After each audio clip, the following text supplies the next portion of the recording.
UCL এর জমজমাট নাইটে আজ আলাদা ম্যাচে লড়বে বার্সেলোনা আর লিভারপুল। চ্যাম্পিয়ন্স লিগের কোয়ার্টার ফাইনালের দ্বিতীয় লেগে বাঁচা মরার লড়াইয়ে আতলেতিকোর মুখোমুখি হবে বার্সেলোনা।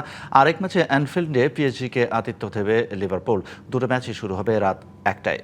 ইউসিএলে জমজমাট ম্যাচে আজ লড়বে বার্সেলোনা। প্রথম ম্যাচে ক্যাম্প নুতে আতলেতিকোর কাছে হারে বার্সা। জয় সেই ক্ষত ভুলে সেমিফাইনালে যেতে মরিয়া লা লিগার টেবিল টপাররা। অন্যদিকে নিজেদের ঘরের মাঠে ঠিক কতটা ভয়ঙ্কর আতলেতিকো তা ভালোই জানা আছে বার্সার। ম্যাচের আগে আতলেতিকো কোচ তেমনটাই জানালেন, নিজ দল নিয়ে বেশ আত্মবিশ্বাসী তিনি।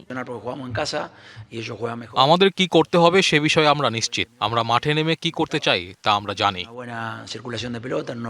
এদিকে চ্যাম্পিয়ন্স লিগের আরেক ম্যাচে পিএসজির বিপক্ষে লড়বে লিভারপুল। প্যারিস সেন্ট জার্মাইয়ের বিপক্ষে 2-0 গোলের হারের পর অ্যানফিল্ডে ঘুরে দাঁড়ানোর মিশন লিভারপুলের সামনে। প্রথম লেগে প্যারিসে ছোট ব্যবধানে হারলেও পুরো ম্যাচে পিছিয়ে ছিল লিভারপুল। লক্ষ্যে একটিও শট রাখতে পারেনি তারা। তাই সেই হারের তিক্ততা ভুলে নিজেদের ঘরের মাঠে প্রতিশোধ নিতে মরিয়া দ্য রেডস। দু দলের মুখোমুখি দেখায় অবশ্য পিএসজি এগিয়ে আছে। শেষ 5 দেখায় দ্য রেডসের বিপক্ষে 3 ম্যাচে জয় তুলে নিয়েছে প্যারিস সেন্ট জার্মাই, আর 2 ম্যাচে জয় আছে লিভারপুলের। তবে নিজেদের খেলা শেষ ম্যাচে জয় আছে লিভারপুলের। ইয়ংস্টার রিও আর মোহাম্মদ সালার গোলে সবশেষ ম্যাচে ফুলহ্যামকে 2-0 গোলে হারায় লিভারপুল, যা তাদের এই ম্যাচে আত্মবিশ্বাস যোগাবে। ফারজানা জাহান প্রিয়া, ডিবিসি নিউজ ডেস্ক।